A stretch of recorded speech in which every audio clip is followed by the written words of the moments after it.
Yes, guys, hello, welcome back to the Spurs Related YouTube channel and audio podcast. I hope you're all doing very well today on this Thursday. I nearly got the day wrong because all the days merge into one, especially when you're a Tottenham fan and you're on a roller coaster going up and down, win, loss, and all that. So, yeah, not surprised that I completely forgot the day. And of course, I haven't actually been on a podcast properly from my setup for around a week now, guys, because I was at the game on Monday. Andre very kindly took the reins and did the podcast solo. I joined for 10 minutes from the stadium, but listen, the quality of my camera and everything else wasn't quite all there, obviously coming on 4G, but no, it's great to be back. It's great to be talking to the Spurs Related Balls. I can see quite a few of you are already in the chat. Nicholas is saying already, I'll get to that comment in a minute, but listen, Andre has turned into an English man rather than a Canadian man across the seas. It is, of course, our filling co-host. I'm really grateful. It's such short notice, Sean. What a legend. Spurs Talk Show is with us. Sean, how are we doing today? I'm good, James. I'm good, mate. Looking forward to the show, the weekend, and the end of the season. So it's I'm in good spirits, mate. I'm in good spirits. Thank you for having me on. You're looking forward to the end of the season? What, to the run-in for the end of the season? Oh, okay. I thought you just wanted the season to end. That's what I thought you were saying. Right, got you, Sean, got you. Of course, Sean, no, an absolute pleasure to have you on, and absolute legend. A few of you are in here already. Let's invite some of the Spurs Relatables. In fact, I've seen some new faces already. Looks like some Sean Butler fans already in here. I mean, he's got fans all across the globe on his channel and on other channels coming across. They're like on their away trip. Kelvin's in here from Facebook. It says, yes, mate, how you doing? I like simple, man. I like simple people. I like simple guys. Yes, just pop in a yes, pop in a no. Absolutely love the support. Nicholas in here says, "Is James on with his dad?" No, that Shawnee isn't actually my dad. But listen, Andre for some reason Andre is doing some uni work. He's obviously 5 hours behind, so it's about half fun with him. So he's probably maybe having a prawn sandwich in Canada somewhere. I'm sure he'll enjoy me saying that. But listen, Sean Butler's in here says, "Don't start." Sean, wow, you got like 4 hands. Didn't even see you type then. Nicholas Collison saying it was better than Sean's video. Wow. That's a bit harsh. Listen, Tom THFC. He's going for me. Yeah, he is. He's happy. It's all right. It's all right, Nick.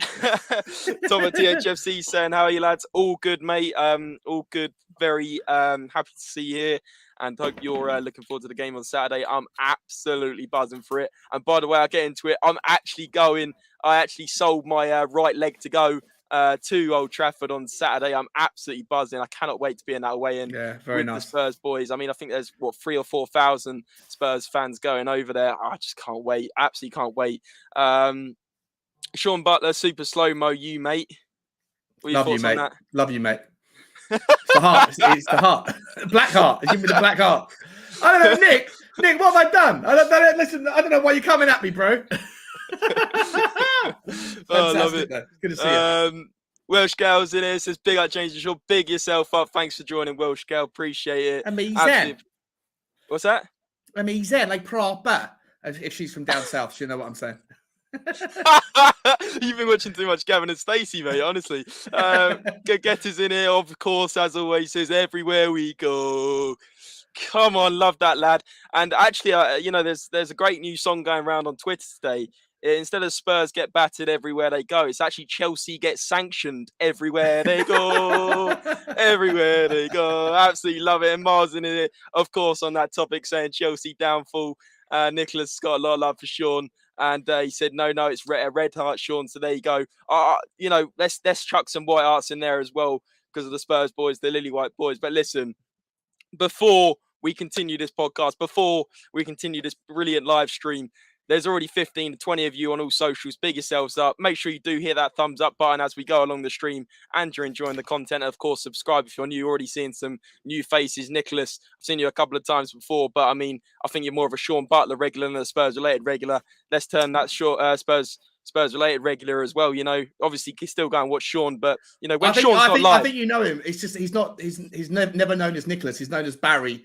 And 8 other names as well. You'll recognise. You know who he is, but he doesn't go by his name. He goes by 8 other different nicknames. You'll know him. Listen, I mean, we've all got different nicknames, Sean. I don't want to go into yours at the start of this podcast either. But Not before 9 o'clock. It's not from Barry, Sean. And A& Army, of course, is in it. Big yourself, A& Army, saying, sorry, I didn't come in earlier. A&, Army, you're 5 minutes late. Honestly, that's probably the latest you've ever been. And Jackwan's in here putting bot links in my chat. Thank you so much, Jackwan. I hope you have a horrendous day. But listen, Leo Bull saying, come on, lads. But jokes aside, we've got a couple of guests, a couple of my friends, my Man United mates, to review this as well, just to get a bit of another side of the spectrum, and also this other side of the kind of Man United analysis. And obviously these guys know the Man United players much better than I do. They watch them week in, week out, and poor buggers they are. But listen, let's get them in. Let's invite them in. Without further ado, this guy has his own YouTube channel. If you're into Football Manager and you loved Football Manager content, I'm sure he'll do a little plug at the end. I've given him permission to maybe talk for 10 seconds about it because I can't stand Football Manager. No, I'm joking, honestly. But listen, let's get him in. It is FM Jono TV. Johnny, how you doing today, mate? I'm good. Quick background. I'm good. Thank you. Thanks for inviting me. No worries at all. Are you outside Old Trafford? It looks like Old Trafford you're outside of there. No, it's just a background you can add on the.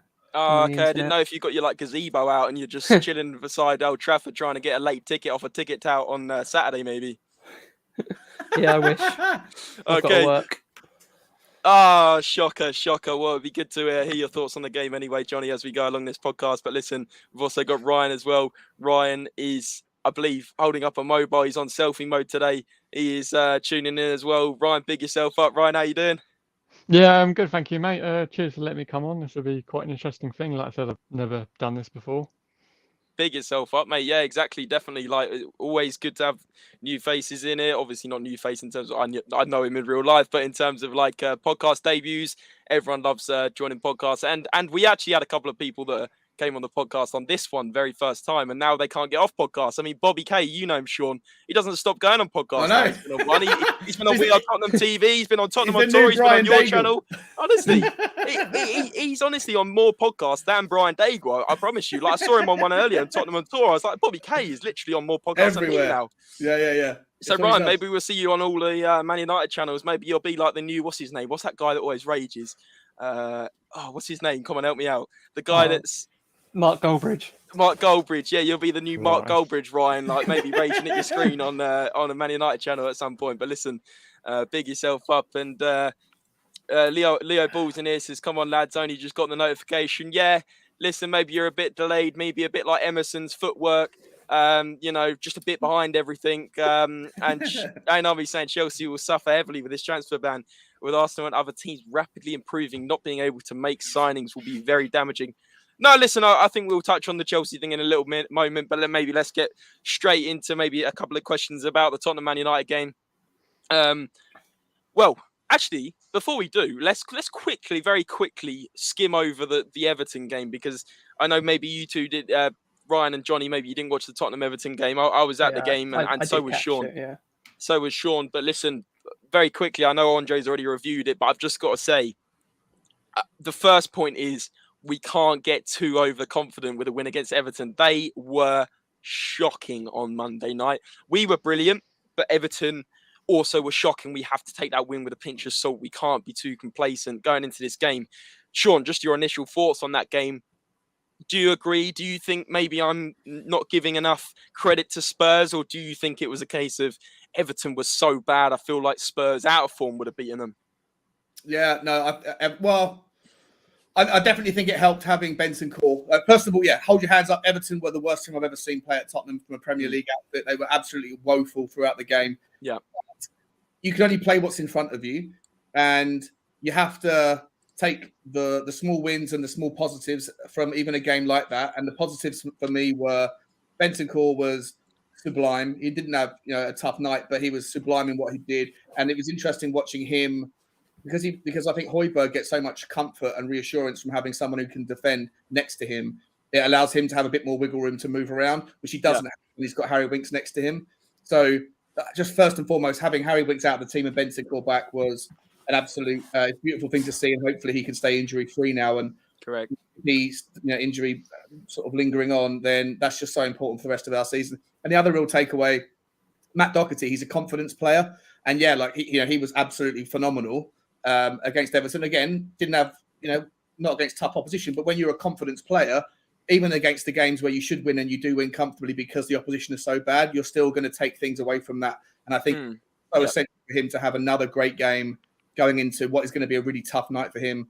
I don't know who's maybe it's Sancho who's going to be facing him on Man United's left. So it's going to be a real test for Doherty, but I think that because he's a confidence player, having that confidence from Everton is going to stand him in good stead. And obviously, Harry, you can't not call it Harry Kane. The guy's just gone to new levels. Kane under Conte is just the world. Like I've never seen a player go on to a level like he has. Such a complete striker at the moment. We'll get on to Harry Kane a little bit further on, Sean. But I think your reflection on the midfielders was very fair. I thought Højbjerg had a good game. Just to add to that as well, I thought everyone was saying about obviously Doherty, Kane. I would honestly put Højbjerg up there as being one of the man of the matches on Monday night. He broke up the play so many different times. Was getting stuck in slide tackling. The Everton midfield, who, by the way, weren't up to their game, of course. And actually, on Doherty, you say about he's probably going to be defending against Jadon Sancho. He defended against, I'd say, Everton's best player on the pitch throughout the 90 minutes, which was that Gordon guy. The young Gordon's kid. awesome. Yeah, and actually, he was on the left wing for them for a lot of the game. And he had to move in field because that's the only way he could get the ball and get to his feet after a while. And that has to be credit to Matt Doherty. Matt Doherty, I don't think I'd be saying this on the Spurs Related podcast. Credit to Matt Doherty, but he actually played unbelievably well. Like some people were saying, he was man of the match, but that ball to gain for that fourth goal was, that was brilliant. That goal, that close to man of the match, yeah. Yeah, definitely. But listen, let's get Ryan and Johnny's thoughts on that Spurs Everton game as well. Maybe start with Johnny. Johnny, what were your thoughts? I know you said you watched some of that game. What did you make of it?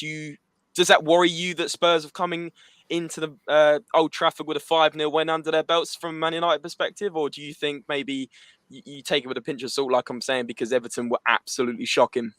A bit of both, really. Everton are shocking this year, and I called it on the podcast a few weeks back on my podcast that I think they're going to get relegated this season. Just don't. Them and Leeds just don't look anywhere near competitive to stay up in this league.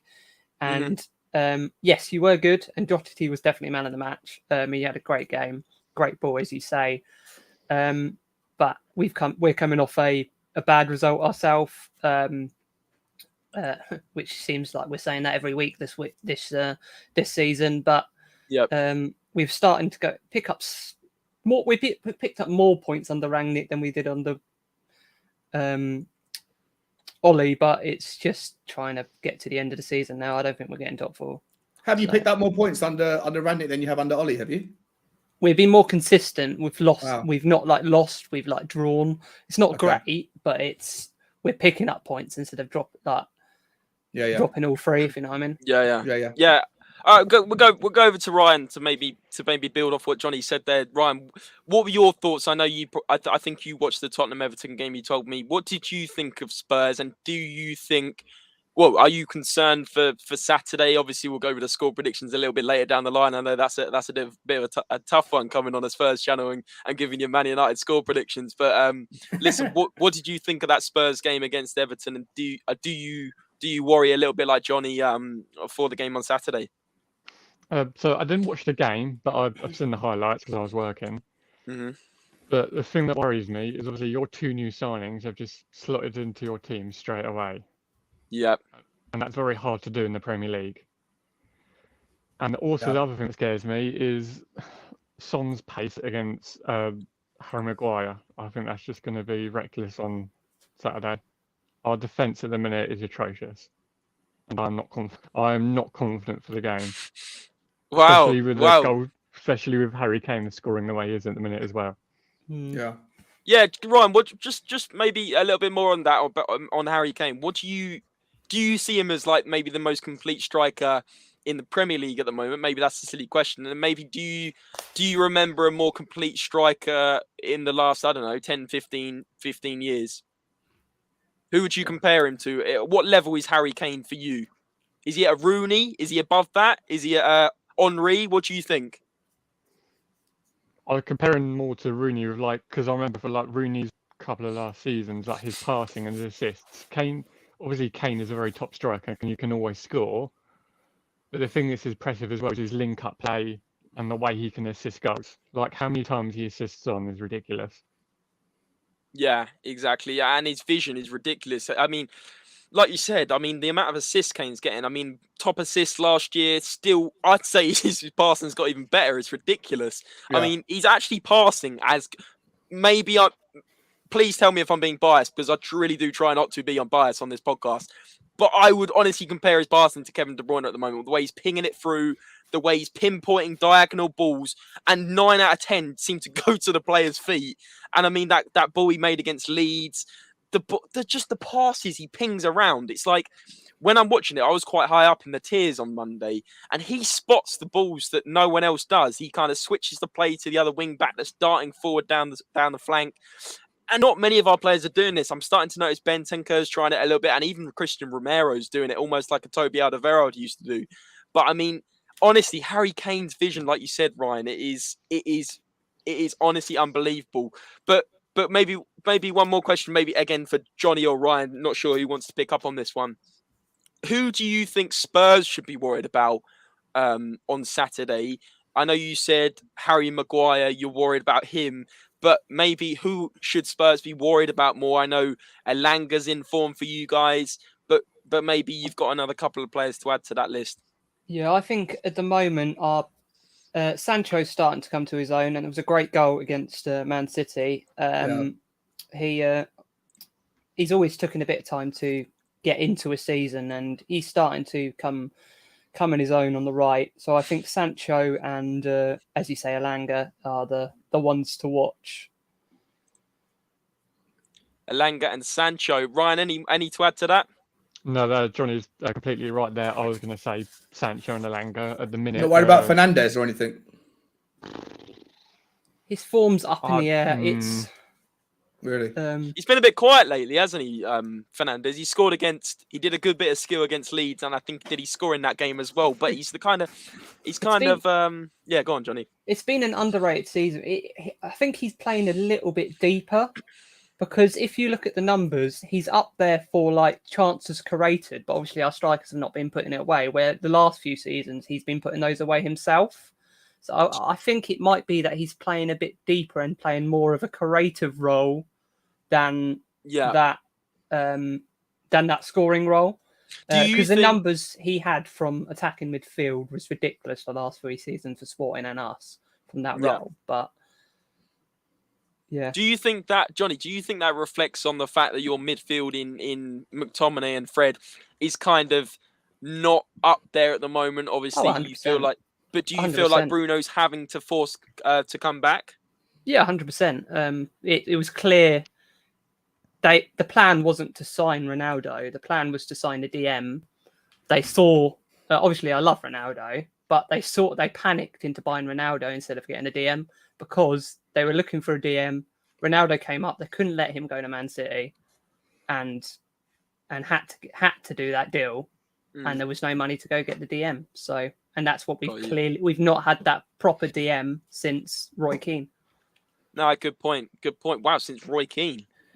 Wow. Okay. Ayanami saying, I reckon they will play Fernandes as a false 9. Not completely sure if Cavani or Ronaldo are back, but it seems like Varane is back, which is worrying. Ryan, we'll get your thoughts on that one. What do you think the formation Man United will play will be? And obviously that will help us review this game a little bit more in terms of maybe from mine and Sean's side.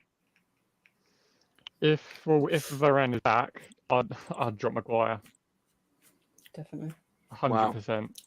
Definitely. There's been so many games where we've conceded so many goals. Obviously, we had the 5-0 Liverpool. We've obviously had the home fixture when we lost to you 6-1. His defending was atrocious in that. Yeah.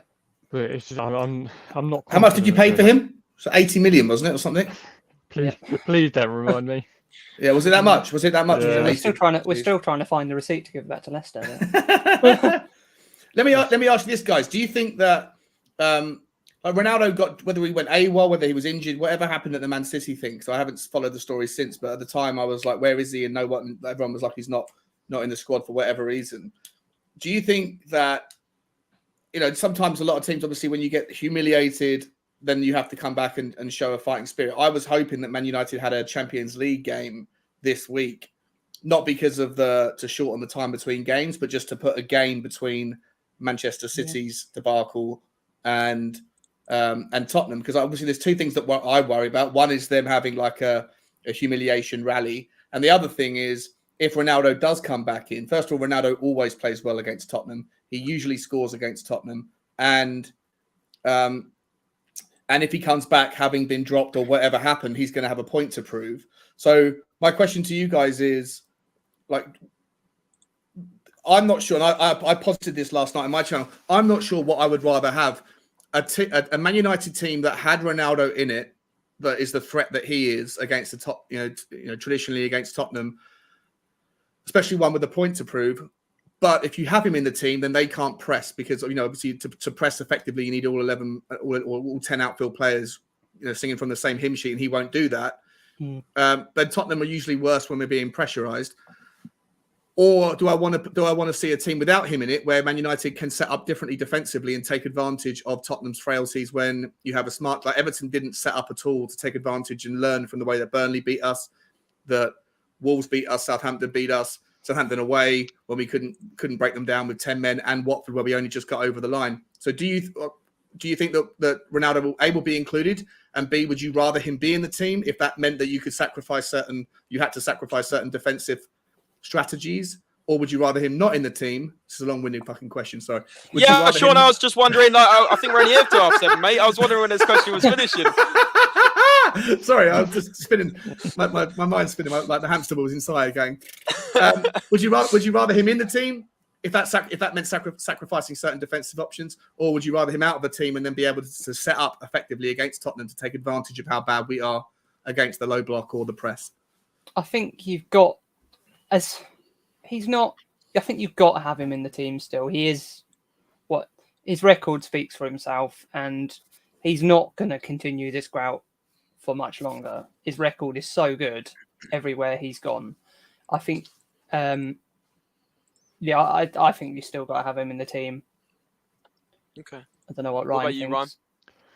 Well, obviously, when we played you in the beginning of the season, it was when he played. Obviously, we had two up top, and I think it works in the two up top because obviously Cavani can press. But if we're not going to do that formation, which I don't think we will, I wouldn't play him. Okay. Wow. Interesting. Split decision.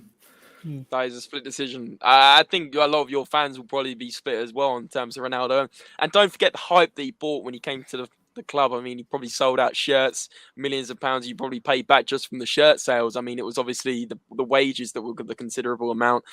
And I think, he started off so well, didn't he? He started off with quite a few goals in the Champions League late winners against, I can't remember, was it Valencia or one of those teams in the Champions League? And then he's kind of just gone off the boil a little bit. I mean, he scored against us in the reverse fixture, like Ryan mentioned, and it kind of worked with Cavani up top. But I mean, he's almost isolated at times at Man United up front. I mean, they haven't quite got. Maybe with Sancho firing now, maybe it will be a little bit of a different story. But he's kind of needed that kind of second man to help him up front because he can only hold the ball up so much. He's still physically unbelievable, but I just feel like he's such a different type of player that Ronaldo was 5-6 years ago, obviously, and maybe Man United fans were thinking they were getting the kind of Real Madrid version of him, which was never going to happen. Let's be honest, he was kind of degrading at Juventus at the end as well, wasn't he? So listen, he still played well though, right? He still contributed a lot, scored a lot of goals.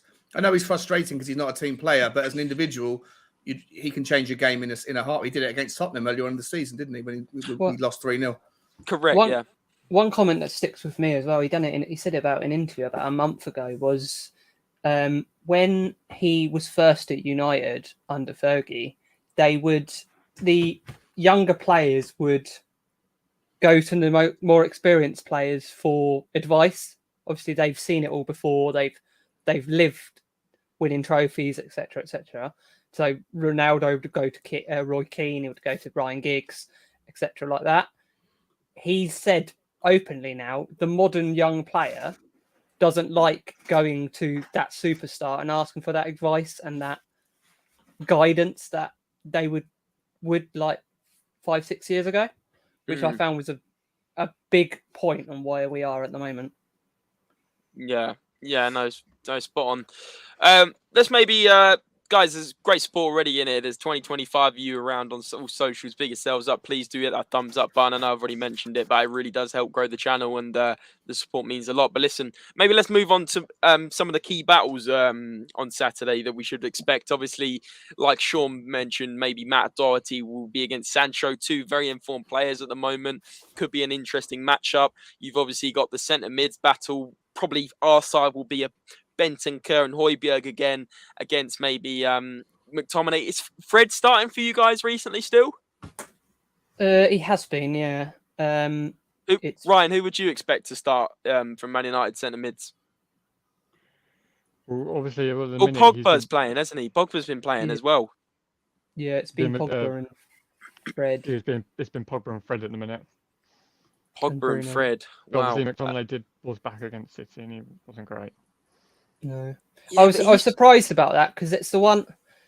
I don't think he's good enough. He's a bench player at best. But one thing I've always taken from McTominay is his passion, and that is the type of games he always turns up for. Your Liverpool's, your Manchester City's, he always turns up for, and you can see it. He was shocking against Man City. That's normally the 1 or 2 games of the season you'd put him up for man of the match performances, but he was shocking. Yeah, fair enough. And maybe some other key battles as well. Maybe Sean, maybe from a Spurs point of view, do you think it looks like it's going to be Reguilon now at left wing back, with Sessegnon today ruled out of the game as well. What do you think on that? Do you think Reguilon will match well against, who the right-sided player will be? Probably Elanga, right, for you guys? So it could be Reguilon against Elanga. That could be an interesting matchup. Two very quick players. And Lindelof as well, right? Lindelof on the right-back spot for you guys. Is that likely? Well, against City, it was Wan-Bissaka right back. Yeah, it was Wan-Bissaka. Okay. And he's been all over the place. I don't understand that. I really don't understand that. He's dropped. There was no reason to drop there was no. It's not too early. It's never too early. Yeah, I just saw. I was going to comment on that. Sean having a swig of red wine while the other guys were talking. Red Devils are in here. He's got to have the red wine. It makes sense, doesn't it? Absolutely fantastic. Well spotted, Mr. Gay. Didn't miss a trick there. Sorry, Johnny. Back to your point. Yeah, there was no reason for Wan-Bissaka to start with current form of our right back, and there was literally no reason for him to start, and he's just chucked him back in again. And he's been far better, the better right back this season. He's better going forward. He's not as good defensively sometimes, but he's definitely been better than Wan-Bissaka this year. So, okay. But Lindelof's not a natural right back, is he? No, not Lindelof. So Lindelof played right back against Atletico Madrid, and that's Atletico. Yeah, Amad Diallo, I mean, didn't work. Yeah, but I can see the logic of why he started Wan-Bissaka against City, because I think obviously every time he's come up against Sterling, Wan-Bissaka's always come out on top every single time. Really? But obviously this time Pep countered it by not picking him and picking Grealish there, and obviously Wan-Bissaka didn't have a great game. Well, none of our backline did. Yeah. I think Reguilon's going to have a lot of luck. I'm disappointed, James, that Sessegnon is injured again. It's the same old injury. Yeah. It's a I shame. hope he's not out for too long. Yeah, it's a real shame because he can't seem to shake that injury. And Conte was saying today it might be down to the fact that he's incredibly strong, that he's overworking in the gym and his body's too muscular and it's putting too much strain on his thigh or his hamstring, wherever the injury is. But listen, I'd be more upset if we lost a first choice player in any other position than there, because I think that Reguilon is a perfectly adequate replacement. He's probably the left wing back is probably the only place in the team where the two options that we have are of equity in their abilities, and so I don't want him to be out for long, because Reguilon's only coming back from an injury recently or from COVID, whatever was wrong with him.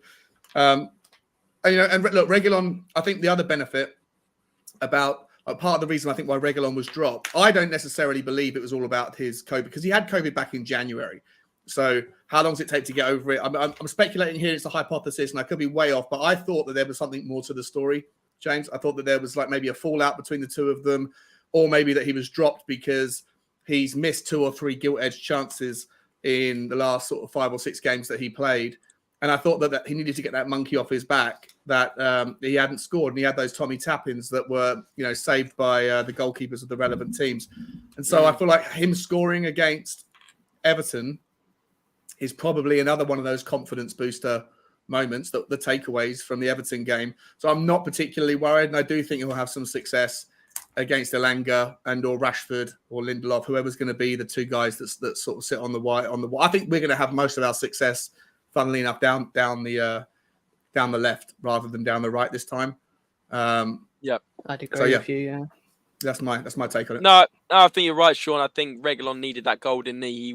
He was maybe lacking confidence. He did miss 2 very easy one-on-ones against was it Leeds, and the one in the home game was a very easy chance. But listen, he's a left wing back at the end of the day. But someone said to me, "Oh, he shouldn't be expected to score." But I mean, I'm not being funny. I would have scored those one-on-ones. It's not, there comes a point where you're a professional footballer. If you're one-on-one, you've got to at least, make the keeper work very hard rather than putting him straight at him. Pick a corner, pick a side, and just shoot. Maybe that goal will give him confidence, like you said, Sean. But I don't know. Sessegnon obviously was playing so well, you almost couldn't drop him.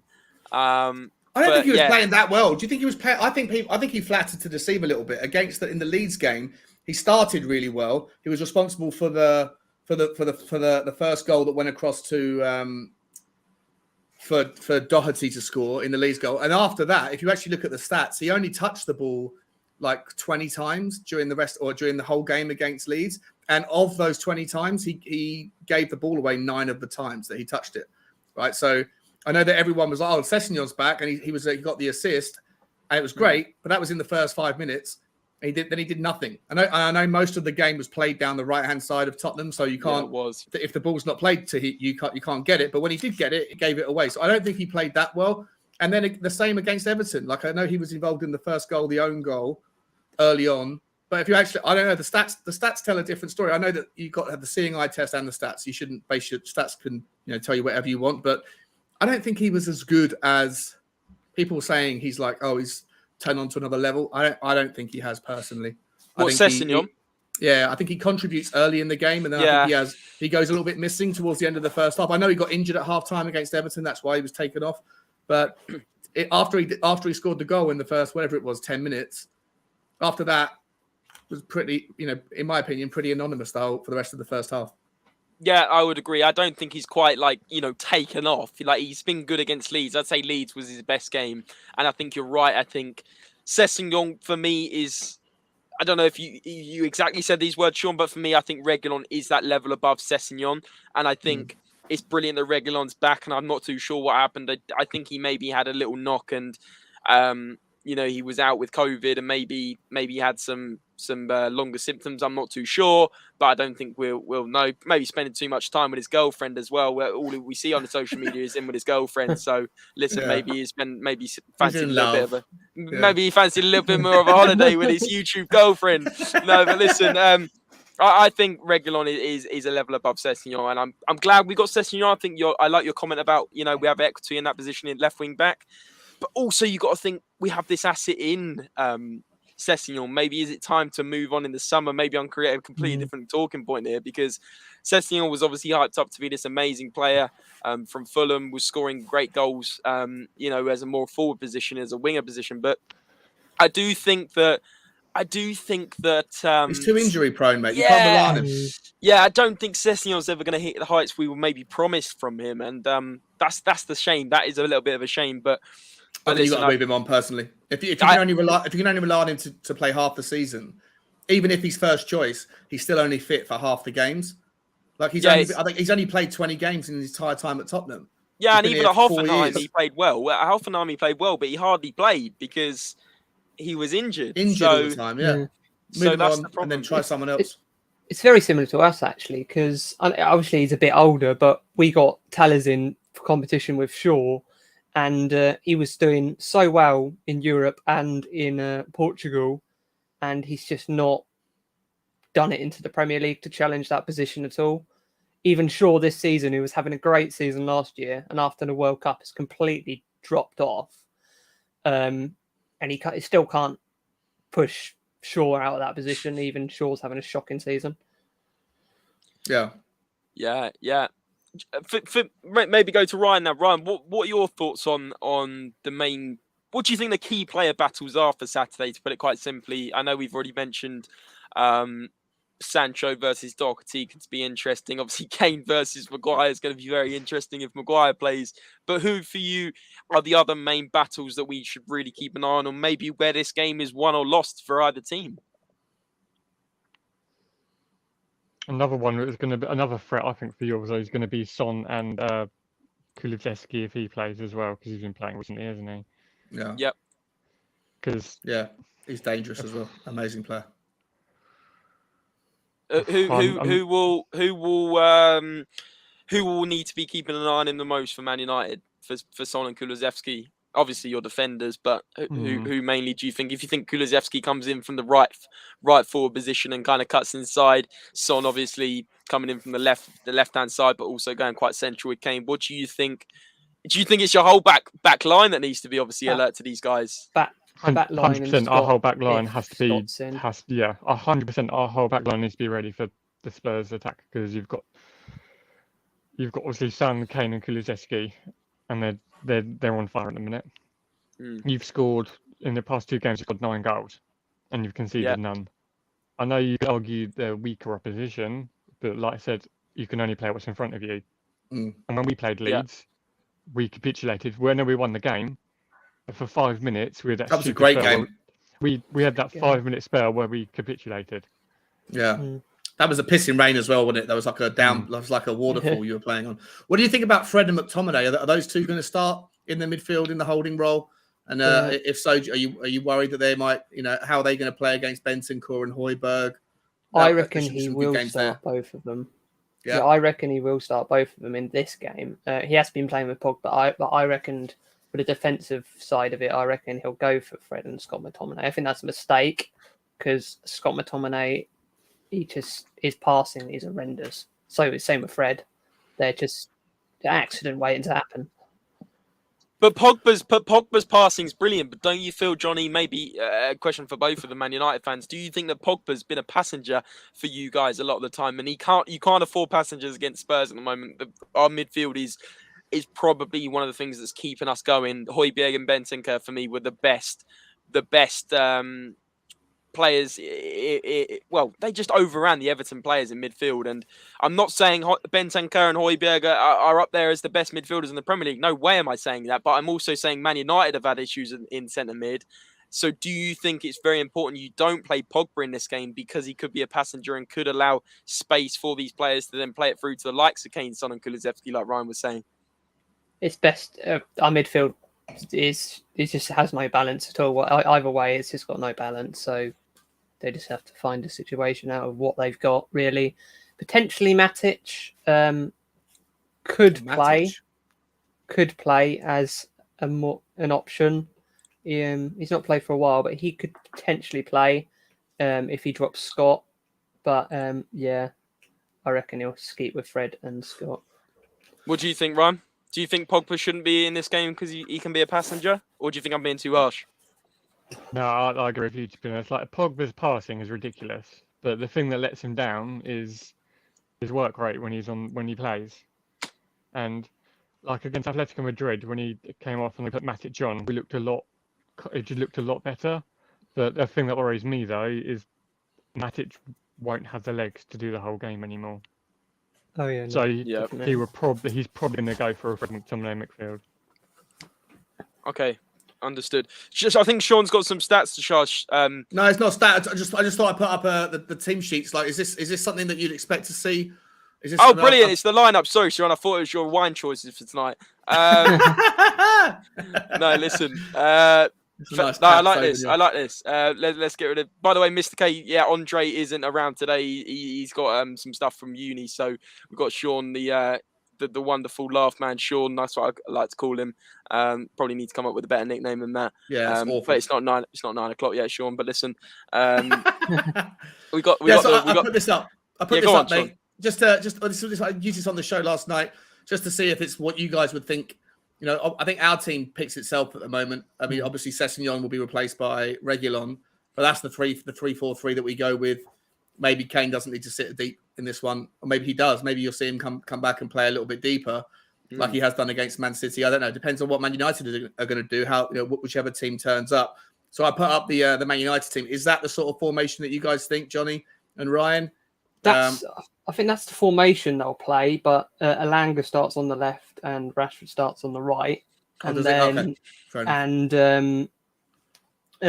won't be a right back. It'll be Wan-Bissaka or Ahmed. So Bissaka at right back, and then so it won't be Alanga and Sancho on the pitch. It'll be one of the two, will it? No. Well, you can't have 12 players, Sean. By the way, you can't have 12 players.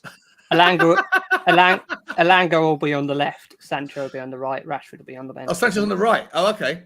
Yeah, interesting. To me, Sancho would be on the left. That's why he's been playing the past games, and he'd be on the left. Oh, listen, Johnny, your Football Manager tactics. You can't be switching flanks on the team sheet. You have to do that in the game. inverted forwards. And you don't think Ronaldo? If Ronaldo doesn't start, who starts up front? Is there any chance of seeing Cavani, or is he injured? Is he fit, or do you see Fernandes taking the forward role? How do you see that? The thing with Cavani, 37 games this season. He's been injured for 21 of them. Has he really? Wow. Well, he's like 45, isn't he? So he's probably got a bad back, you know.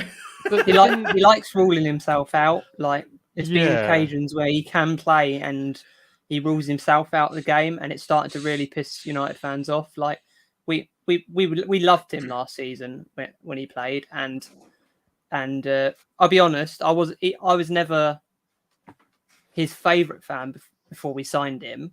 It was a bit of a panic buy, but I loved. He was great for us last year, but his excuses have been really annoying this year. He's been clear to fit. The club's been saying he's fit, and he's like ruling himself out. What are your thoughts, Ryan, on that? If Ronaldo's still injured, I reckon Rangnick might have one eye on the Champions League fixture on Tuesday and save Ronaldo for that. Interesting, yeah. If Cavani's fit, I'd play Cavani. Like the past 2 games we played, he's scored. Yeah. Definitely. Cavani. I think he's a good player. I think he's a really good player. He's dangerous. He's dangerous player, and he can actually press from the strike. He actually presses from the striker as well, which I like. He will press the defence, put pressure on your defence. Not a lot of strikers do that now. Question from Mr. K says, guys, who do you think needs this game more, Man United or Spurs? I'll kick things off. I think this is the biggest 6-pointer of the season so far. I think other than the Arsenal game coming up, which is going to be the biggest North London derby for 10, 15 years, but in terms of relevance for a top 4 race, which is now very, very close between 3 or 4 teams, I think this game could honestly be the difference between Man United or Spurs getting top 4 if Arsenal slip up. So I think this is big for both teams. This is huge for Spurs. This is huge for Man United. And especially with the form, like quickly going through it, like Man United's last 5 games have been draw, win, draw, loss. Now that's very inconsistent. And then you've got Spurs, which is loss, win, loss, win, loss, win. So it doesn't get any more inconsistent than that. Spurs don't like drawing games. And I believe this game will be one either way. That may sound silly, but what I'm saying is I don't think this is going to be a draw. I could be completely wrong. And obviously we'll get everyone else's thoughts in the chat and on the panel. But I just think, answering your question, Mr. Gay, I think this game's huge for both teams. What do you guys think? I mean, I can go first if you want. Yeah, go first. Yeah, we'll go down the panel. Yeah, it's definitely a 6-pointer. You know, I put this up. This I'm not sure if it's a table or a chart, or it wouldn't be a chart, whatever it is. I really like that. A slide up of the all the remaining fixtures of the 5 teams that are in the race for Europe. If you look at the the stats and who we've got to play, I personally think Tottenham have got the easiest run in. Man United have still got to play, 5 teams of the top 6. Yeah, this is really interesting, Sean. Thanks for bringing this on the really screen. Good. I was actually going to ask about this in a minute. So listen, Sean. Before Johnny, before you ask about this, I've got to say, Sean does charge a price for making these graphics. So, Johnny, if you're hoping that Sean's making you these, I actually get a commission based on that as well. So, listen, Johnny, you got to watch your mouth on that one. You don't want to dig yourself deep holes. But no, Sean, back over to you, mate. No, we got some obviously interesting fixtures. Picking that out, Man United away for Spurs, Brighton away, which won't be easy because they're on a 4-loss streak, by the way, and we've got them in midweek next week, haven't we? And then West Ham at home, Liverpool away, Leicester at home, and Arsenal obviously is a TBC, like you said. I mean, Arsenal probably have some harder away fixtures. In Newcastle are on fire, Chelsea, Palace away. I think Villa. that if you look at that, Villa away. We both got to play Villa. Arsenal and Tottenham have away. And Steven Gerrard's team is really starting to develop. So that's definitely not an easy game. Obviously, Liverpool at home for Arsenal. If you look at the Arsenal run-in, I think their run-in is significantly harder than Tottenham's. I was going to say that. I was going to say Man United is probably the easiest. I think Man United have got less games. I think so, because I think Leicester at home should be winnable for Man United. Everton away, well, they're shocking. Norwich at home, you'd expect them to win. Arsenal obviously is their 6-pointer again. That's a 6-pointer. But then Brentford at home, Brighton away. I think Man United should be winning them. Chelsea at home is obviously tough, and Palace away. I think Man United have the favourable fixtures here. I've got to say. I think the timing, playing Palace away last game of the season, when Palace will likely have nothing to play for, makes that an easy fixture for them. But Palace is not an easy place to. I mean, I think Arsenal got Palace away. I think Tottenham haven't. I think Tottenham done with Palace for the season. I think we are, aren't we? Yeah, I think we are, because we got Tanganga sent off in that first one, wasn't it? And then we played them at home and we won 3-0 or 4-0, wasn't it? So yeah, we played them. I don't know. Personally, I don't think Wolves are gonna. I can't imagine Wolves. I think they're gonna drop out of it. And I actually think West Ham, just going on history, West Ham always start the season well, are there or thereabouts by half time, and then they fade away. I definitely think it's between Tottenham, Arsenal, and United. I mean, I made this chart a couple of weeks ago, and obviously I've updated it as it's gone along. But at the time when I first made it, I was like, Man United's running is actually really tough. But you've actually just played a couple of your hardest teams. That you played Man City away was obviously the hard one. Who did you have in the league before Man City? Leeds, wasn't it? Was that Leeds game? Or was that the Brighton one? Yeah, it was Brighton, wasn't it? And then Brighton, it was Leeds before that. So you've still got four. You got Tottenham, Liverpool, Arsenal, and Chelsea to play.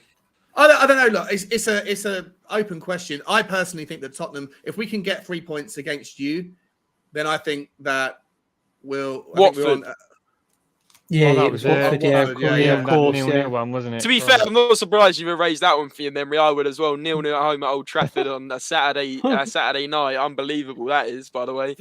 I mean, Jesus, Man United are so inconsistent as well at the moment. We didn't take our chances, but if you don't take your chances, you don't deserve to win. Simple as that. Exactly. Yeah. I don't know. I think it's still probably a little bit too early to be going too much into this because there's still a lot of football to be played. But I think it's not an easy run-in for everybody. Everyone's got tough games.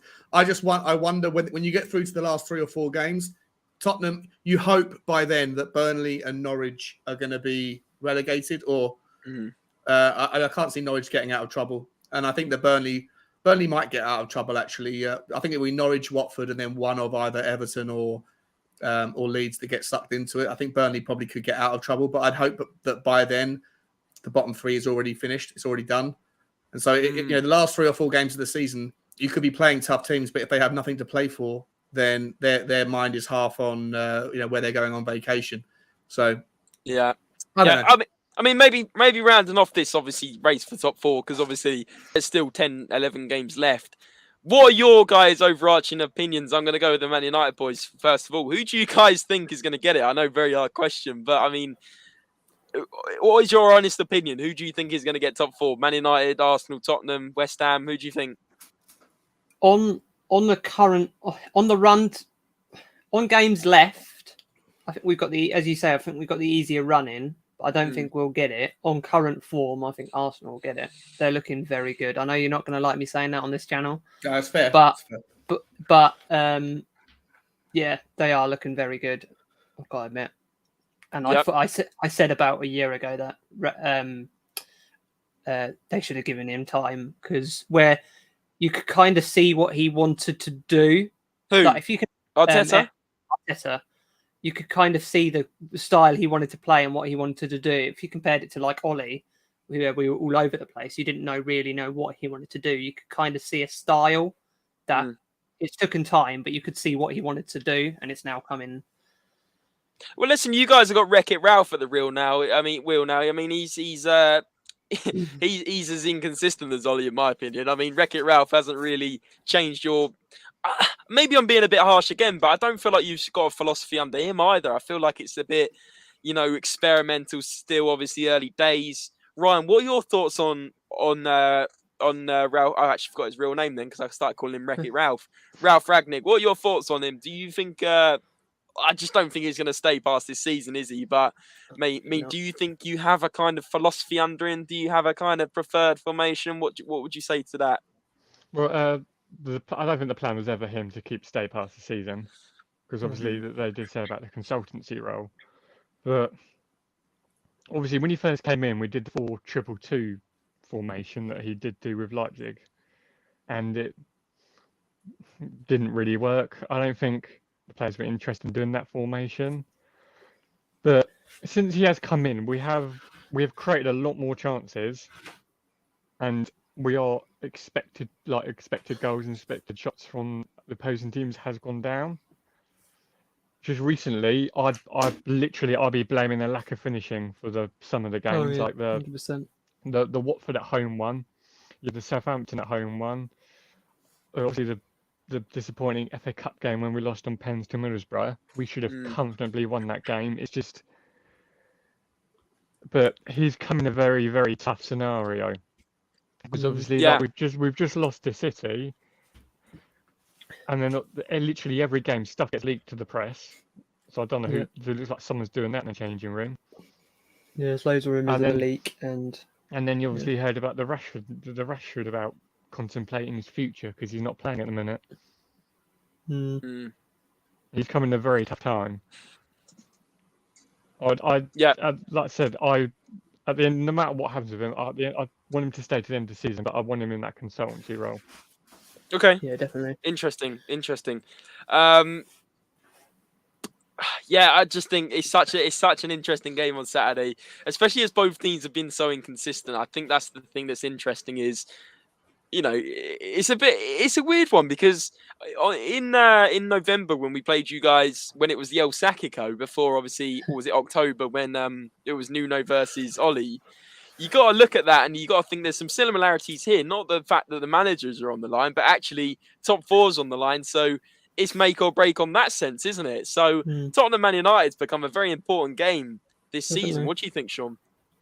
Yes, massive game for both teams. But it doesn't even have to be about the top four. Like, it could, if West Ham and Wolves go on a run again, one of Man United or Tottenham could get sucked out of it and miss Europe altogether. It's not out of the realms of possibility. A draw doesn't help either club. I think a loss to either team. I think if we lose to Manchester United, I think top four's off for Tottenham. It's probably not off for you guys just yet. If you guys lose to us, because I think you're still a few points ahead of us. But obviously, then if Tottenham then lose to Arsenal later on in the season, then that's definitely, whenever that game is, that's definitely nail in the coffin. But it's massive, absolutely massive. And I think it's going to be a bloody brilliant game. I think that both teams are capable of conceding 3 or 4 goals. Both teams are capable on their day if they turn up and want to play the game to their best abilities. I think both. It could be one of those kind of 3 or 4-3 thrillers, one way or the other. So, James, you're in for a good treat when you go up to Old Trafford, mate. It's going to be a fun night out for you, or fun day out. What time's the game? It's 5:30, isn't it? Yeah, 5:30. Nice. Yeah. I can't wait, mate. Plenty of time to honestly. start boozing as well. Yeah, it'd be great. Yeah, exactly, mate. I actually can't wait, honestly. But listen, I think you're right in terms of the importance, and I mean, it's going to be a fantastic game. Maybe Johnny and Ryan want to go for their thoughts on the game, their honest thoughts, and maybe starting with Johnny. What are your thoughts on how the game starts, how the game finishes? Obviously, give us your score prediction at the end, but maybe give us a little brief insight into how you imagine the game going? I think it's going to be close. I think both teams will be nervous because they know how important this game is. I think we'll just get the win, but it could go either way. And I think, I'm going to go for 2-1 United. Nice. 2-1 United. 2-1 United. Well, and Ryan? Obviously, we haven't been playing well recently, but our last 6 Prem games with Spurs, we've only lost 1. So we've won 4, drawn 1, and lost 1, and that was the 6-1 mauling. Yeah, 6-1. Okay. I hope that doesn't happen again. I'll probably go for that was a great game. Was that when Eric Lamela started trouble, didn't he? That was lovely. That was. Yeah, that was when Martial got sent off. Yeah. Perfect. I'm probably gonna go for a 3-2 United. My head says Spurs will probably win this because in the minute we do not look good, and I'm scared of Son, Kane. You think Sonny's going to be the main threat? Do you? With the lack of pace we have in defence, and Varane's only just recovered from COVID, I don't know if Varane's going to be back. Yeah. But do you think that's going to make Man United sit deep then and try and absorb and go for the low block, even though that will frustrate the hell out of your fans? Do you think that's more likely? Because if you do if you do a little bit higher, then obviously you're vulnerable to pace at the back, right? And so and I'll tell you what, sitting with a low block against Tottenham is always a sensible option because Tottenham have no idea how to break it down anyway. So I feel like if we have a high line, Kane can very easily just ping a ball to Son, and he's very easily going to go past Maguire. Maguire's just hasn't got the pace. Yeah, definitely. So to me, with defenders who don't have the pace, normally they can have the defending ability or the head to know that. But recently, I don't know. I don't know if you saw the City game when he like dummied it through his legs for the second goal. Oh, this is that one. Yeah, that was horrendous. But you guys are going to turn it back on, aren't you? Like you're not going to take that humiliation against Man City and then not try and like rally back and smash whoever comes next to try and put a point. Yeah, that's what I want them to, because obviously the thing that obviously annoyed me was that City game. The last 15 minutes, they had 93% possession. Wow, it was atrocious. Ryan, you might as well have gone up there and just walked on the pitch and got a few more possession for you. Honestly, 97% possession. We didn't look interested whatsoever. It was atrocious. Wait a minute. So wait. 97% in the last 3 minutes. No, 93%. 93%. So that's like 2 seconds of the 180 seconds that were in play. It was horrendous. That's a throw-in or something. Yeah. It was crazy. No, I'll tell you what that is, Sean, actually. That's when the ball goes out of play and they have a little 30-second water break and they pick up the bottle. They counted that just for the goodwill. That's madness. 93% possession. Like I said, they didn't look like they gave up. It was horrendous. Yeah. Even Scott said they gave up at the end, and he had a massive moan at the end of the game. But he was part of the problem. He was horrendous. Well, he gave up himself by the sounds of things. Even if he loses this game, I just want the players to at least actually actually try, and not give up like that, because that's embarrassing. Yeah, spot on. Yeah, it's just interesting. So, Ryan, sorry, I cut out momentarily. What did you say your prediction was? 3-2, and your head says Spurs win? So my head would say Spurs are probably going to edge this 2-1. But my heart says 3-2, then there's going to 3-2 Man United, and there's going to be goals, because both teams aren't the greatest, obviously, at defending. All right, let's chuck it back over to the chat. Mr. K saying you're spot on, Ryan, by the way. So good points made. And he's also saying there's no thrashing United and then losing to Burnley. He's spot on with Spurs. And Marcelino from Facebook's in it. Don't know why I said from Facebook. You're obviously not from Facebook. You're obviously on Facebook. You're not from the planet Facebook. But listen, Marcelino, big yourself up for joining. He said, if Conte stays, I think we will definitely qualify for the Champions League next season. That's if Levy backs him in the summer. Well, that's completely another video you're trying to start there, Marcelino. That's completely another hour podcast. Actually, that's about a 10-hour podcast talking about if we're going to get backed in the summer. I mean, we could have the Levy out brigade, and we could have the Sean Butler Levy in brigade. You know what I mean? But I'm not Levy in. I'm not Levy in. Don't do it, bro. Don't do it to me. I violated him as a co-host there. It's not on, really, is it? Slow yourself on the wrist, James. Back in. It's outrageous. Outrageous slander. Mr. K said we had 80% possession and 30 shots against Newcastle once and still lost. Yeah, it's proper Spurs, that, isn't it, really? Mr. K obviously earlier says that he thinks Arsenal have the best consistency and team cohesion. They have 3 points in their game in hand. Listen, Mr. K, whatever you're smoking in that photo, mate, I think it's strong stuff, because I don't think Arsenal are massively more consistent than any team at the moment. Obviously, they are on a run at the moment. Let's not be wrong about that. But also, we know that Arsenal have that side where they can flick a switch and lose a game they shouldn't lose. So I think people have got to remember that is Arsenal are the team on form out of the top 4 challengers.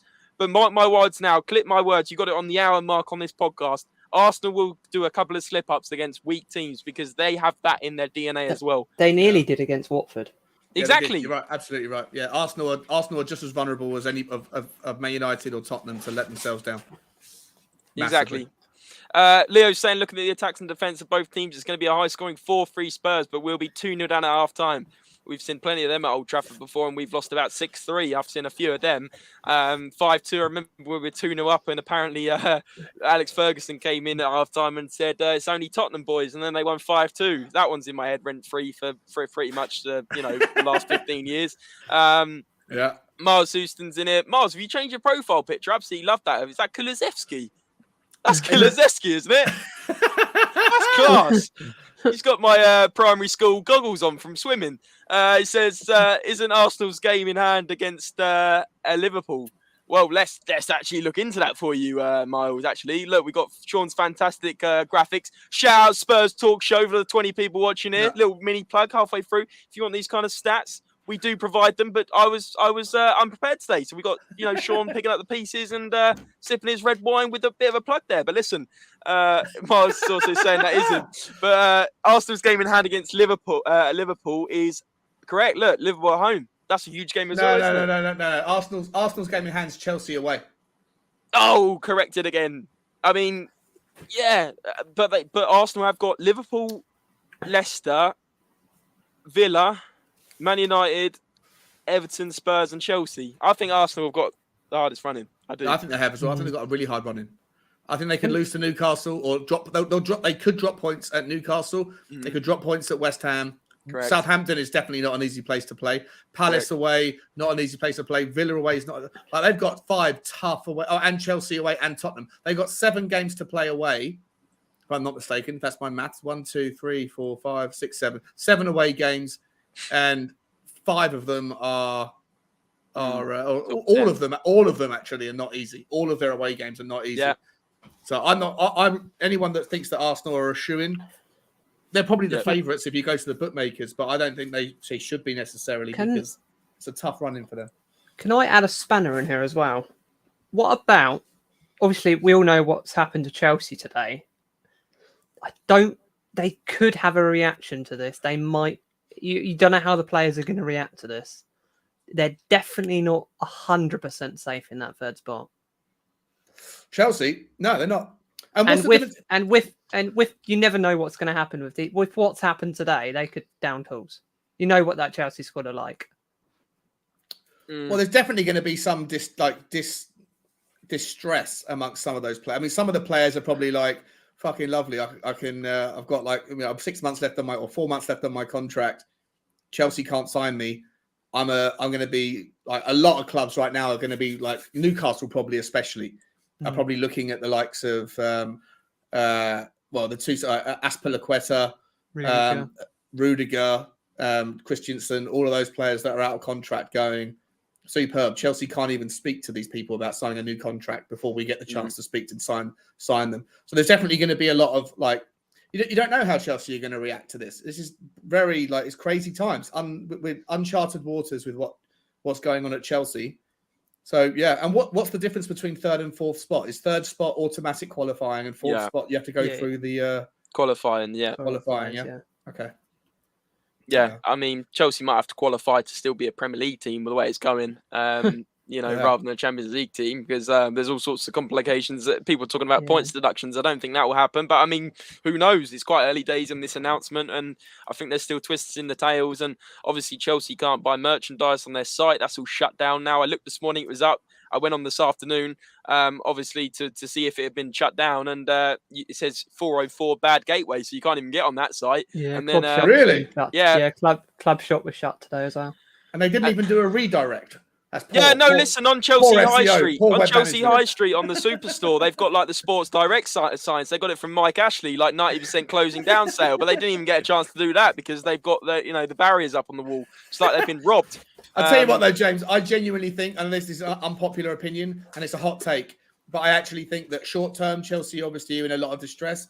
Long term, I think they'll be stronger than ever because the guy Todd Bowler and his consortium, the LA Dodgers guy, if they were willing to pay $3 billion last week, and now because the club has been taken under the ownership or the stewardship of the government until they can figure out what Abramovich's intentions are and how he can prove that the money from the proceeds goes to Ukraine and not to anyone related with Russia.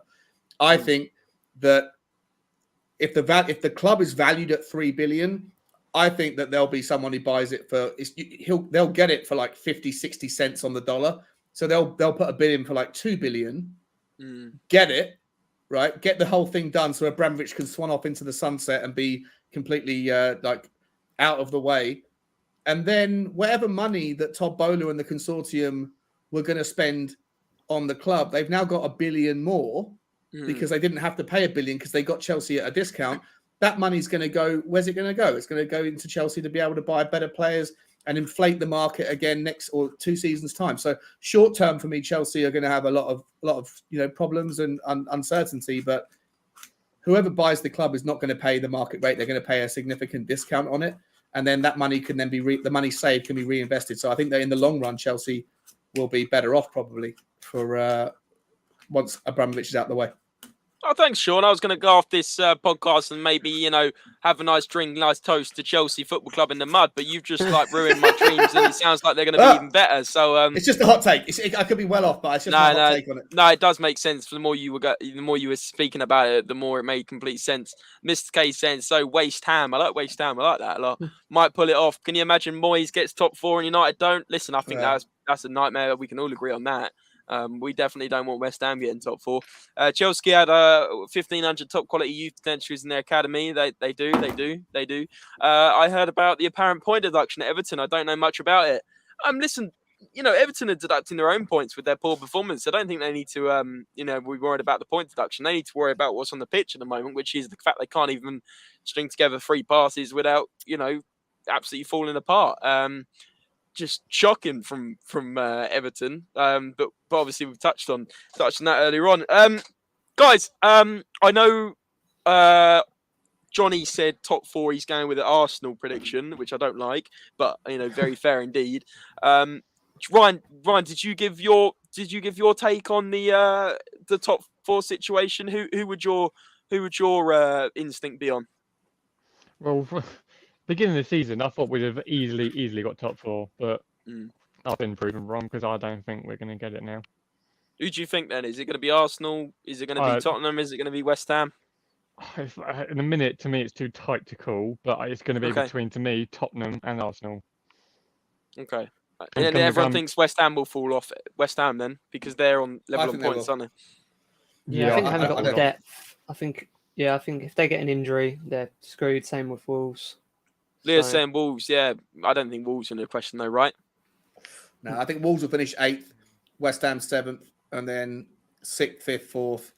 Take your pick. I hope, with all due respect to Ryan and Johnny, I hope that Tottenham are 4th, and then I don't really care about where Arsenal United finish, but I'm just. Doesn't make much difference though, 5th and 6th, does it? No, I think you both qualify for the Europa League. Yeah. Let's hope that Chelsea do have a meltdown with this, and we both get 3rd and 4th. That'd be nice. Listen, Johnny, I want to thank you for putting your penny's worth in on that thought, because I wouldn't have thought of that thought. But listen, I don't think Chelsea are going to bottle top 4. Surely not. Andy James is in here. Big yourself up, Andy. Welcome on in. Big up, Andy. Big man. Legend. He says Spurs got this. COYS, love the positivity, mate. And can you imagine? Sorry to Ryan and Johnny, but can you imagine if we go to Old Trafford at the weekend? I'm probably gonna get clipped by Ryan and Johnny after saying this. Can you imagine if we go there, right, and win, and then kick on? Like, we are surely in the driving seat for top 4. That we then have the confidence to kick on, and then try and beat Arsenal at home. I mean, if we beat Man United and Arsenal, oh my goodness, surely we're in the driving seat then. Well, I'm more confident about us smashing United than I am smashing Brighton. That's really? how we're very Spursy. Yeah, Burnley, like when beating Man City away and then losing points, to Burnley, losing to Middlesbrough, losing to Southampton and Wolves. Just yeah, you're right, Sean. It's annoying, isn't it? Even if we get through Man United and get a good result, we've still got. How about this for a would you rather? Would you rather we beat Manchester United? And this is obviously to James. Right? Sorry, Sean. I thought you were going to go, would I rather have a glass of red wine or a Stella on stream? I thought that's what you were going to say, because obviously you normally go with a Stella. Yeah, Stella's usually the choice, but tonight beggars can't be choosers. Would you rather us beat Manchester United, but we take an injury to a player in the starting 11, or get a draw against United, but the rest of the team stay injury free for the rest of the season, and then take your chances with the other games? Bloody hell, that's a good question. I don't want any injuries. Although the win would be huge because it's technically a 6-pointer in this race. That's tough, John. What injury are we talking? Are we talking Harry Kane and Son? Are we talking? No, well, it doesn't matter because all of our 11 players are pivotal, right? Any of them go down and we're in trouble. No, I disagree with that because I would say if we lost, say, Højbjerg, we could have Skip and Bentancur and it would still work. But Skip's not fit. Not fit until after the international break. If then, like Conte was saying earlier, he's really, really, really worried about. Okay. But also, arguably, and maybe this is a controversial one, maybe the 20 people watching me are going to say I'm like silly about this. But if we lost Kulusevski, who has been one of our men in form, could he be replaced by Bergwijn or Lucas, and we'd still be all right? Yeah. We've forgotten about Lucas. Let's not forget, like, Lucas was one of our players of the season. I don't care what anyone says. Lucas was one of our players of the season up till he kind of went out of form in January. But under Nuno, arguably, correct me if I'm wrong, Sean, Lucas was in our top 3 players. He was, but I think that Højbjerg, not Højbjerg, I think that Doherty, his form is inextricably linked to the arrival of Kulusevski. I think that they have a relationship that's being built. And I don't think that Doherty or Emerson had it with Lucas Moura. I feel like, why is so much being made of my red wine? I don't know, sure. It's 7:30 on a Thursday night. Am I not allowed to have a glass of red wine? What the hell? Yeah, get that in the highlights of this one. Wait, let me just timestamp that. 1 hour, 12 minutes. Sean loses his head about drinks. That would be great for the TikTok, honestly, Sean. I feel like the community is judging me. Wine! Listen, Sean, I've had half a glass of wine. Jesus Christ! No, Sean, it was only a joke. I didn't realise the chat would get involved as well on this one, Sean. Sorry about that, mate. I feel bad. That's right. First time and last time Sean co-hosts with me on Spurs Related. Yeah, cheers, Sean. Yeah. Sorry. Anyway, yeah. But I do think that Kulusevski it has been key, not just for what he contributes offensively, but I feel like he I was saying about how Bentancur allows Højbjerg to feel more confident to move and do things, which I think is very true. I also think that Doherty with Kulusevski in front of him, I think that they've got some sort of little relationship that's being built there. And I don't think you could say the same thing, as much as I agree with you that Moura was a very, very great, he was one of our best players for the first 60% of the season. I don't think that his inclusions helped other players around on that sort of side of the pitch. So just my take, but what do I know? I'm a drunk guy drinking red wine. Let's answer your own question. So let me answer your question, and then let you can answer your own question, and maybe the guys can also say maybe like if they think it's important the Spurs get the win over an injury. But I think it's an interesting question, number one, and number two, I would probably say I think you're right. It's so important not to get an injury. I mean, I said at the start, and maybe I was trying to play devil's advocate and say we could replace this player with this player, but you're right. This starting 11 has to stay fit now, especially what we've seen on Monday and what we can get to the levels of. But when you get someone like Harry Winks in, who obviously isn't made for the starting 11, we've got a problem. So I would say a draw and no injuries over a win and an injury, because an injury could then get us losses further on. Yeah, is that what you say? I'd say the same. Even people like Ben Davies, like even though Ben Davies is like, for me, paper over the cracks. I get it in every episode. Ben Davies is paper over the cracks. Andre, there you heard it. You listen to that. Paper over the cracks. I got it in there. He is paper over the cracks. He is. But you know what? He's a thick paper, because if he goes, we've got tracing paper behind him. We got Joe Rodon and Sanchez can't play left-sided centre back. Rodon hasn't kicked the ball all season, so tracing paper. That's an unbelievable analogy as well. Honestly, Sean, let's have some more of that red wine. Get some more of these analogies in before the end of this. This is quality. That's brilliant. What about you, Johnny and Ryan? What would you say? I know you're from a Man United perspective, but do you think it's important that Spurs keep everyone fit? Maybe going off that question, do you think the question being, do you think Spurs having their starting 11 is key because our squad depth is so poor? Oh, 100%. We're in the same situation as you.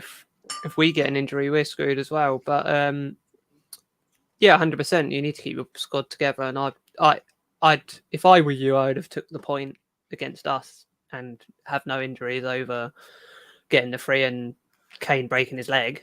It's obvious. Whoa, Johnny, we're talking about injuries, not just throwing in a Kane broken leg. That's like swearing on this stream.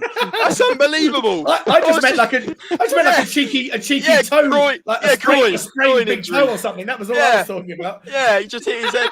Kane broken leg. Guys, I'm so sorry. You know, we're not at 9 o'clock yet. Sorry for the graphic content. You know, we got to tone things down a little bit. Unbelievable. Honestly, Johnny, you've nearly upset 25 Spurs fans in here. Honestly, outrageous. Blasphemy.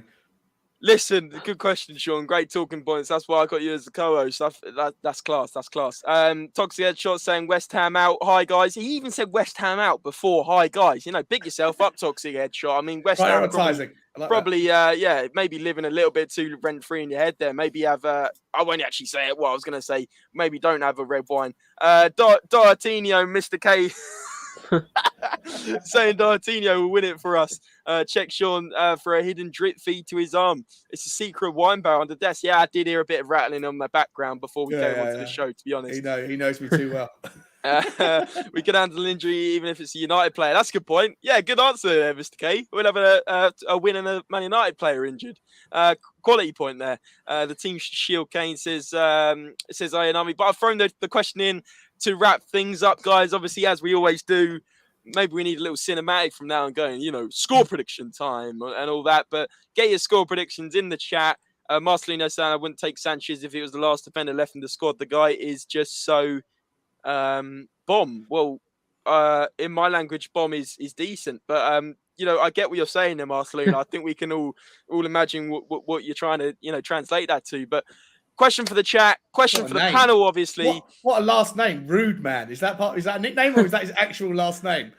That is superb. We love it, Rude Man. Get in here every stream, Rude Man. Absolute quality, Marcelino. Big yourself up from Facebook, the planet Facebook, as I called it earlier. Question for the chat and question for the panel. So get ready, guys. I know Johnny and Ryan have kind of thrown in a little bit of their score prediction, but maybe they've had a bit more time to reflect after this hour and 18-minute podcast. Marcelino's absolutely loving it, by the way, in the chat, Sean. You've set him right off. But let's go through the chat first, and as they come through, I'll read out more of the chat. So get your score predictions in now. 25 view across all socials. Don't be shy. Put your score predictions in the chat, and maybe we can come back to it on the next episode and go, look, Marcelino, Rude Man, got it spot on. But Ayanami's saying 7-1 win, 2 hat-tricks from both Harrys. Wow. Harry Winks. I think he means Harry Maguire. Harry Maguire and goals. Nice. Yeah, nice. Harry Maguire and goal. Yeah, good one. Mr. K, 4-1, Kane, Son, Decky, Sancho, and D'Artino. This D'Artino thing's got to stop, surely. I mean, the Irish Cafu. Yeah, the Irish Cafu. This game should go to pens, or is it Penaldo in Portugal? I don't know. Miles saying 3-1 Spurs. Penaldo gets a lucky tap in, and Harry Maguire is another masterclass and lets Kulu run him off the pitch. Absolutely love that. 2-1 Spurs, says Derek. Big yourself up, Derek. Love that score prediction. And yeah, over to the panel now before we get some more score predictions in the chat. Let's start with Johnny. I know you've already said your score prediction, mate, but maybe you've changed your mind on the fact that we've been hyping up, Dohertinho, as he's referred to on Spurs Related now, apparently. And obviously, we've got the Spurs Relatables maybe trying to twist your mindset, Johnny. I know you're starting to maybe think it might be a 4-0 Spurs now. What are your thoughts? Yeah, I'm still going to stick with my guns, go 2-1. That's what I said on another prediction this week. So 2-1 Man United? Yeah, I'm going to stick with 2-1. Okay, very honest. Who do you think the scorers will be? I'm going to go for Sancho, He's Ronaldo. going to say Alanga. Oh, okay. Ronaldo. What if Ronaldo doesn't play? Is it still going to be 2-1? Yeah. And Kane to get your goal. Okay. And what if Ronaldo doesn't score? Play. Still going 2-1 and still going... Who's going to score instead? Yeah, Alanga will get it. Alanga. What about you, Ryan? Well, I'm still going to stick with 3-2 United. I'm going to go for Sancho with 2, and then Bruno with the other one. And then for Spurs, Harry Kane will get one and Son will get one. Son and who? Kane? Yeah. Son and Kane. And what about if you're going with your head? What's your score prediction? If I was going with my head, it would be annoyingly 2-1, like I said, 2-1 Spurs. So this is your honest score prediction. Your other one was your fantasy Man United score prediction. This is your honest. That's my heart, but for my head, for the form we're in, I'd say 2-1 Spurs, like Son, Kane, and Sancho for our goal. Okay, so basically your heart's pushing another Sancho goal and a Bruno goal, but actually realistically your head's ruling your heart. I've got you, Ryan. I got you figured out, mate. I got it all on the paper. Over to you, Shawnee boy. What is your score prediction? Actually, before you do, Sean, I'll give you a little moment to maybe have another thing. But Marcelino's going 2-0. Kane and Kulusevski. Love that. Rude man. Marcelino, can I call you Rude man now? Because Sean has obviously picked this out and it's become a bit of a thing. I just want to know, is his name Marcelino Theodore, but he's known by his mates as Rude Man, or is his name on his passport actually Marcelino Theodore Rude Man? Well, maybe his name on his password is Theodore Rudeman, and his Marcelino is his Brazilian kind of counterpart. We're speculating. We're speculating here. Marcelino, please enlighten us. What part does Rudeman play in your actual name in life? Yeah, what a question that's gone for in the chat. That's unbelievable. I absolutely love that. And before you give us 30 seconds, everybody else in the chat, predict, is it his nickname or is it his last name or is it his middle name? Yeah, we're not actually ending on the score prediction, guys. We're ending on Marcelino Rudeman. Is it his real name? Please find out. His surname is Rudeman. That's so good. That is so good. That is brilliant. Bravo, sir. That is amazing. That's brilliant. He comes from a long line of rude men. That's fantastic. Unbelievable, Marcelino. Big yourself up, mate. Proper Spurs relatable. Sean, if you hadn't already figured out in the last few weeks, we've been calling our followers the relatables. I heard. I noticed. It's cool. Everyone goes for the whatever army or the whatever followers. Yeah. Relatables. You got Spurs related, relatables. And someone in our chat actually came up with that, and I've got to give them credit. Sorry, I can't plug your YouTube because I've forgotten your YouTube account. But big yourself up. I'm sure he knows who it is. But Leo Ball's going for 3 own goal. Dyer, very specific. 2 for Sancho, 1 for Kulu, and Jane's going to come and score a hat trick from Cornwall. Jane, big up Jane. To be fair, if Harry Maguire's playing, that probably wouldn't happen. For what it's worth, after someone predicted a Harry own goal hat trick, I looked up on YouTube to see, has anybody ever scored a hat trick of own goals? And there is someone, in women's football, a New Zealand defender called Michaela Moore. She scored a hat trick against America in the She Believes World Cup. That was recently, wasn't it? That was recently. Yeah. I've just seen the highlights and they're all absolute shockers. Do you reckon she was paid to score a hat trick of own goals? No, you have to be very talented to do those 3 particular mishits the way that she did them. I encourage everybody to look it up on YouTube. It's good viewing. Brilliant. Leo, big yourself up though. Jane from Cornwall's going to bang in a hat. I really do like that one. But no, jokes aside, Kane is probably the man on form. Joe's in here. He says Man United 3-1. Spurs, Maguire, header in there. Yeah, listen, Joe, I'm not going to be surprised if you probably put a bet on Maguire to score a header. You always seem to do it and you always seem to come out with some kind of result. And the fact you're predicting a 3-1 Man United, I think you are really down in the Spurs Relatables book of maybe most wanted. The fact you've predicted Arsenal to finish above Spurs at the start of the season as well, and to be fair, at the moment you look like you're going to be right in current form. So Joe, if you predict this one as well, I don't think we can have you on the channel again. So we might have to somehow ban you or something, Joe. But no, big yourself up, Joe. And he says, side dancer, big up side dancer. I hope you're doing well, mate. Legend. He said 3-1 Kane hat-trick. Simple as that. Bang. And so does Andy James. Has gone 3-1 Spurs. Kane, Brace and Kulu. Love it. So quite two similar results there. There's Marcelino saying it's... Oh. Lost him. I'll take over for a second until he comes back. I know he's having problems with his browser. I can't click on the things. I can't click on the links, but he's Mr. K saying they're relatables. Sign me up. Joe McBride is also saying, yes, that woman plays for Liverpool women. Got subbed off after 40 minutes. Big up all the chat. I am going to go for, because I didn't get, James never actually asked me, but then he interrupted me and told me we're going to go to the chat first instead. For what it's worth, I'm going to go for oh, he's back.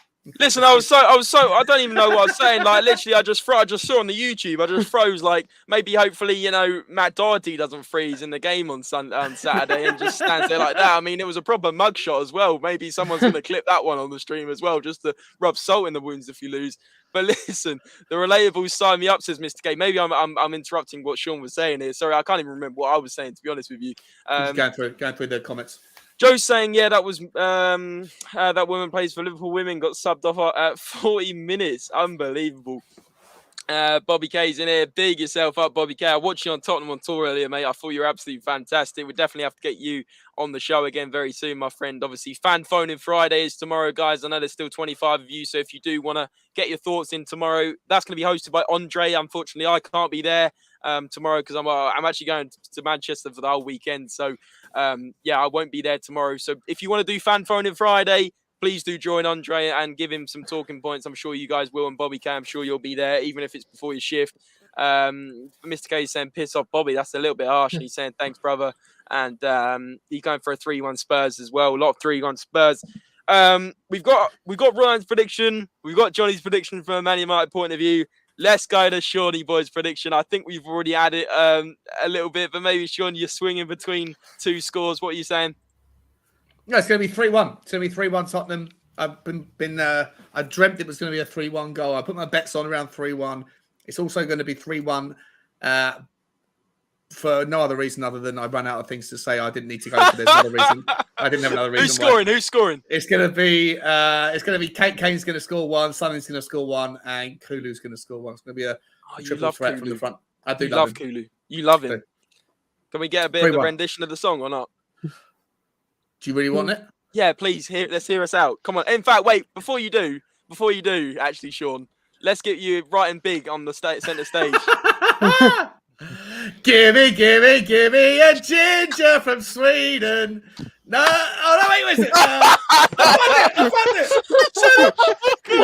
found it. Came from Juventus and he plays on the wing. Give me a ginger from Sweden. Number 21, his name is Kulusevski. That's it.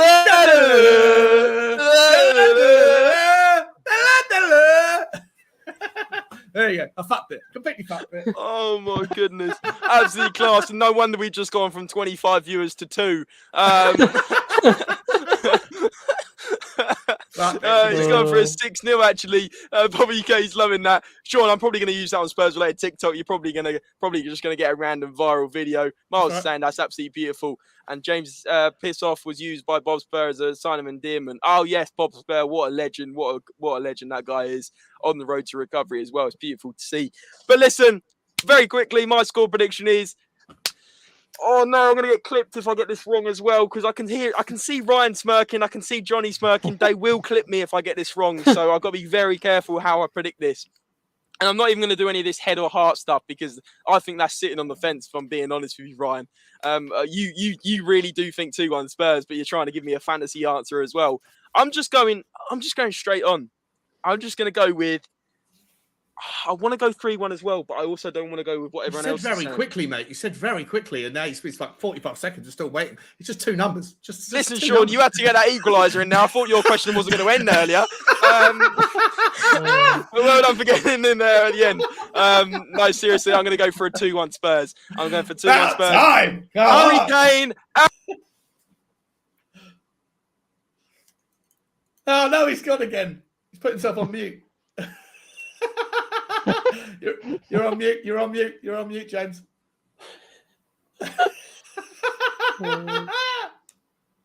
You're on mute. James, you're on mute. Can you guys hear me? Yeah, I can hear you. Yeah, we can hear you. 2-1, Shawnee. 2-1, Shawnee. What's going on? I can't hear anyone. I can't hear anyone. We can hear you now. We can hear you now. I've been talking about Roman Abramovich. You're on mute, mate. The whole thing's going. Your whole audio's falling apart. 1 second, guys. 1 second. Look at that. I got so excited, right? I pulled my headset out, my wire out. It was on the floor. This has been an absolute shocker. Thanks to Elise Campbell that's coming at the end and putting another link.